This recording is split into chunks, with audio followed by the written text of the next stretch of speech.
আসসালামু আলাইকুম। আশা করি সকলে ভালো আছেন এবং আমি আলহামদুলিল্লাহ ভালো আছি।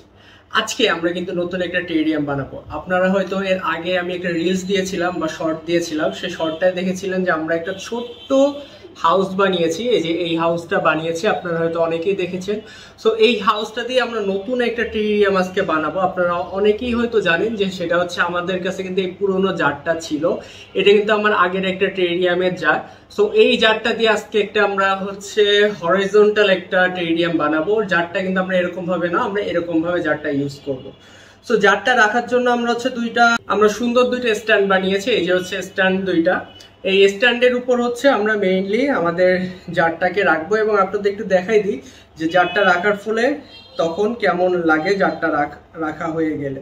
এই যে আমরা স্ট্যান্ডটা এবং স্ট্যান্ডের উপরে যা সুন্দর করে জারটা রেখে দিলেই ব্যাস, এটা খুব সুন্দর মতো প্লেস করে থেকে যায়। এখন হচ্ছে আমরা আমাদের টেরিয়ামটার ভিতরে আমরা হচ্ছে মাটিগুলো দিব। মাটিটা আমরা কি করে প্রস্তুত করেছি এবারে মাটিটা একটু আপনাদের দেখাই দিই। এবারে মাটিটা কেমন এটা দেখতে।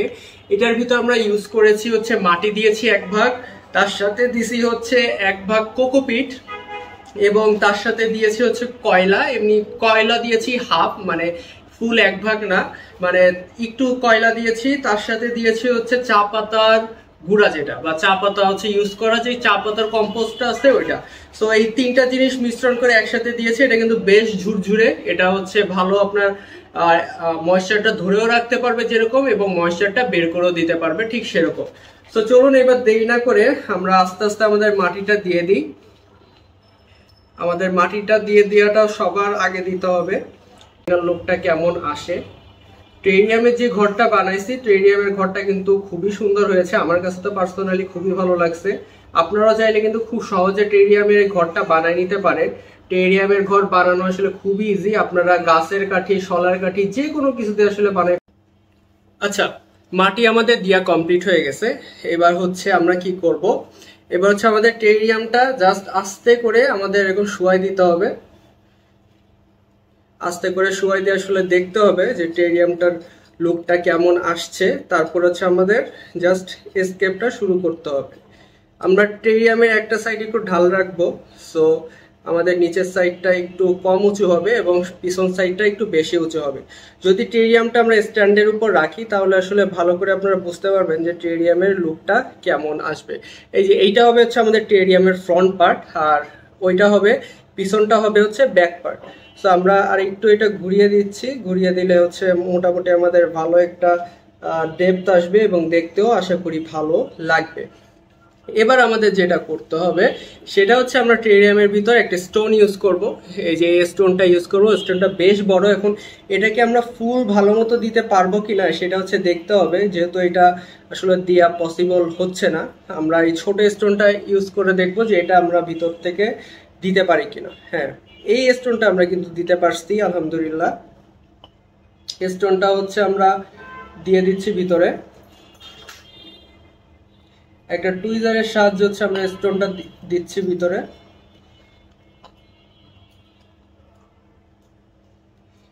স্টোনটা দিয়ে একটু জাস্ট নিচের দিকে চেপে দিচ্ছি, ব্যাস।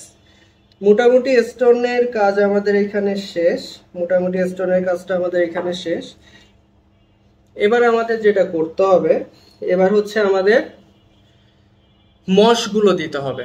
আমরা মশগুলো দেব। সো আমরা এখানে বেশ কিছু ওই যে মশ আগের থেকে নিয়ে রেখেছিলাম, এই মশগুলো আমরা এখানে ইউজ করব ইনশাল্লাহ। আর স্টোনটা দেওয়ার আগে একটু আমাদের স্টোনটা সরাই দিতে হবে, কজ আমরা ওখানে কিছু ফার্নও দিব পিছন সাইডটায়। সো একটু আমরা সরাই দিচ্ছি যাতে আমরা ফার্নগুলো পরে এর ভিতরে দিতে পারি, ব্যাস। এবার হচ্ছে আমরা মশগুলো দিব ভিতরে। আপনাদের যদি দেখার সুবিধাটা আরেকটু কাছে নিয়ে আসি তাহলে মনে হয় আরো ভালো হয়। আর এটা যদি আরেকটু আপনাদের দিকে ঘুরাই দিই তাহলে হয়তো আপনারা আরো ভালো দেখতে পারবেন। হ্যাঁ, এবার হয়তো আপনারা মোটামুটি একটু ভালো করে দেখতে পাচ্ছেন। তো এবার হচ্ছে আমরা মশগুলো দিয়ে দিচ্ছি। বেশি একটা মশ নেই আমাদের কাছে, যতটুকু পেরেছি এবার কালেক্ট করেছি আর কি। খুব একটা মশ কালেক্ট করতে এবার পারিনি, কজ উইন্টার চলেই আসছে। আর আমার মশগুলো কয়েকদিন আগেই আসলে আরেকটা সেট আপ করেছি। তো বুঝতেই পারছেন যে ওই সেট আপটাই আসলে মশ অধিকাংশই শেষ হয়ে গিয়েছে, এই জন্য আসলে আমাদের কাছে এত মশ ছিল না, আর বাইরে যে এত মশ এখন কালেক্টও করতে পারিনি। তারপর আলহামদুলিল্লাহ চেষ্টা করছি যতটুকু সম্ভব আসলে কালেক্ট করেছি আর কি। আমরা কিন্তু এখানে কিছু অন্য স্টোনও ইউজ করব। আর একটা জিনিস আপনারা কোশ্চেন করতে পারেন যে ভাই এটাতে আপনি কোনো ড্রেনেজের ব্যবস্থা করলেন না, এটা আসলে ক্লোজ টেরিয়াম হবে, আর ক্লোজ টেরিয়ামে অবশ্যই ড্রেনেজ দরকার হবে, বাট আমি ড্রেনেজ সিস্টেমটা এই জন্যই করছি না কজ এটা আমি অত পরিমাণে আসলে পানি দিব না, যার জন্য আমার ড্রেনেজ সিস্টেমটা লাগবে। খুবই অল্প পানি দিব, যতটুকু আসলে একটা প্ল্যান্টের বেঁচে থাকার জন্য লাগে ততটুকু পানি এটাই প্রোভাইড করা হবে, এক্সট্রা কোনো পানি দিব না। সো আমার ড্রেনেজের জন্য কোনো টেনশন করা লাগবে না ইনশাআল্লাহ।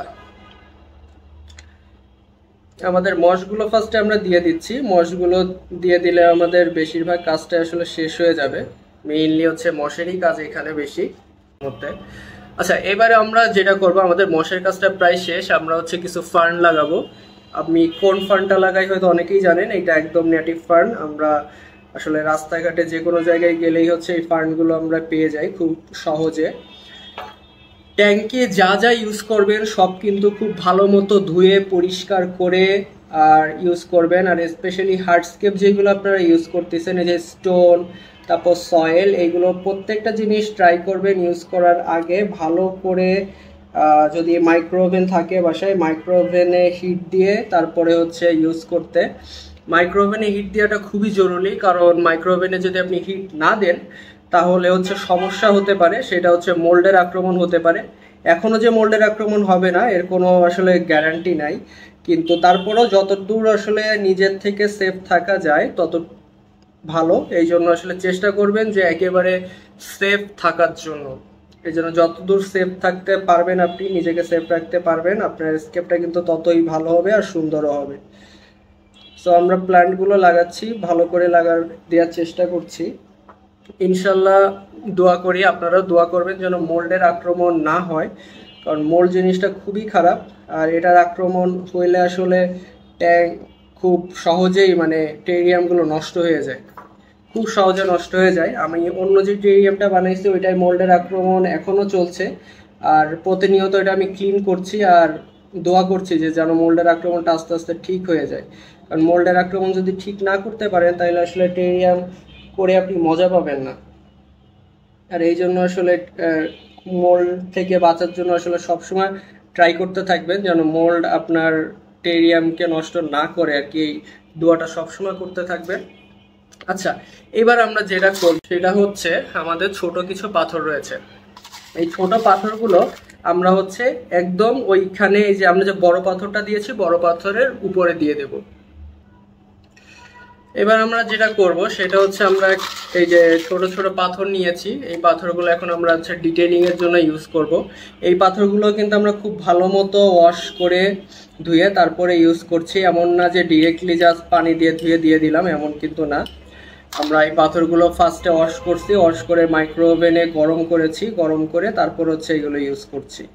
তো বুঝতেই পারতেছেন এইবার কিন্তু প্রচুর পরিমাণে সতর্কতা অবলম্বন করেছি। এখন তারপরও সব ঠিকঠাক থাকবে কিনা এটা আসলে বলতে পারছি না, কিন্তু আসলে চেষ্টা তো করতে হবে ঠিক থাকার। আসলে থাকবে কি থাকবে না এটা পরের ব্যাপার, বাট আগে হচ্ছে চেষ্টা করতে হবে যে না ঠিক আছে, যে আমি চেষ্টা করছি। শিকড় নিয়ে আসছি আমি, এগুলো হচ্ছে বট গাছের শিকড়। এই বট গাছের শিকড়গুলো ইউজ করতে পারেন, খুব সুন্দর ডিটেইলিং এর আসলে কাজ হয় বট গাছের শিকড়ে। তো আমরা কিছু এখানে শিকড় অ্যাড করব আরো সুন্দর ডিটেইলিং এর জন্য, তাইলে লুকসটা একটু ভালো আসবে। বট গাছের শিকড় কিন্তু খুবই ভালো একটা ডিটেইলিং এর সোর্স। তো এই জিনিসটা আপনারা খুব ভালোভাবে ইউজ করতে পারেন এবং এটা খুব ভালো একটা ডিটেইল লুকও দেয় ট্যাঙ্কে এবং ভালো লুকস প্রোভাইডও করে। সো চেষ্টা করবেন যে এইটা যদি দিতে পারেন তো ভালো, না দিতে পারলেও কোনো ক্ষতি নাই আর কি। জাস্ট সামান্য একটা ডিটেইলিং একটা দিবে আর কি আপনার ট্যাঙ্কে। আমরা আমাদের ছোট্ট বাসাটাকে আমরা বসাবো, খুব সাবধানে এটা বসাতে হবে যাতে কোনো সমস্যা না হয়। একদম মিডিলে আমরা হচ্ছে আমাদের হাউসটাকে দিব।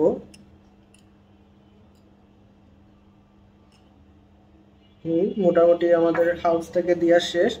আর হাউসের চারপাশে আমরা আরো কিছু নুড়ি পাথর দিয়ে দেব, যাতে আমাদের হাউসটা একটু সেফ থাকে।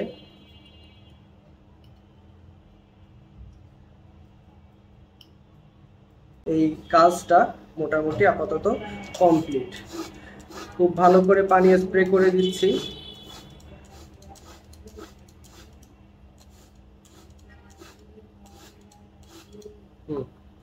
মোটামুটি ভালো পরিমাণে আমরা পানি স্প্রে করেছি ভিতরে।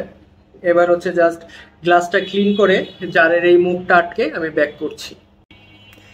আচ্ছা, এই যে হচ্ছে আমাদের আমাদের নতুন টেরিয়ামের ফাইনাল লুক, এবং দেখতেই পাচ্ছেন মাশাল্লাহ লুকটা কিন্তু ভালোই লাগছে আমার কাছে। যদি আসলে গ্লাসটা গোল, এই জন্য আসলে লাইটের রিফ্লেকশনের কারণে আপনাদের ভালো করে দেখাতে পারছি না।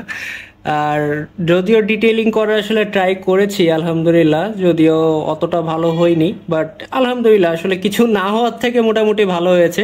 আর ঘরটাও মোটামুটি ভালোই হয়েছে। ঘরটা আসলে পাথরের উপর বসানো হয়েছে। ঘরটা যদি মাটির ভিতরে দিতে পারতাম হয়তো আরও একটু বেশি ভালো লাগতো। যদি আপনাদের আরেকটু ভালো করে দেখানোর চেষ্টা করি, আসলে লাইটটা দিয়ে আসলে আমি ভালো করে বোঝাতে পারছি না আসলে এটা কি করে আপনাদের বোঝাবো। তারপরে আলহামদুলিল্লাহ আমার কাছে তো টেরিয়ামের লুকটা এবার কাছে মোটামুটি ভালোই লেগেছে। যাই হোক, এটাই ছিল আজকের ভিডিও। আপনারা চাইলে কিন্তু এরকম সুন্দর করে ঘর বানিয়ে আপনারা এরকম টেরিয়াম সেট আপ করতে পারেন। আর এরকম টেরিয়াম সেট আপ সহ নতুন নতুন আরও ভিডিও দেখার জন্য আমাদের চ্যানেলের অবশ্যই সাথে থাকবেন, এবং দয়া করে চ্যানেলটিকে সাবস্ক্রাইব করবেন। ভিডিওটি ভালো লাগলে অবশ্যই লাইক দিবেন আমাদের, এবং নেক্সট ভিডিও আসা আগ পর্যন্ত সকলে ভালো থাকবেন, সকলে সুস্থ থাকবেন। আল্লাহ হাফেজ।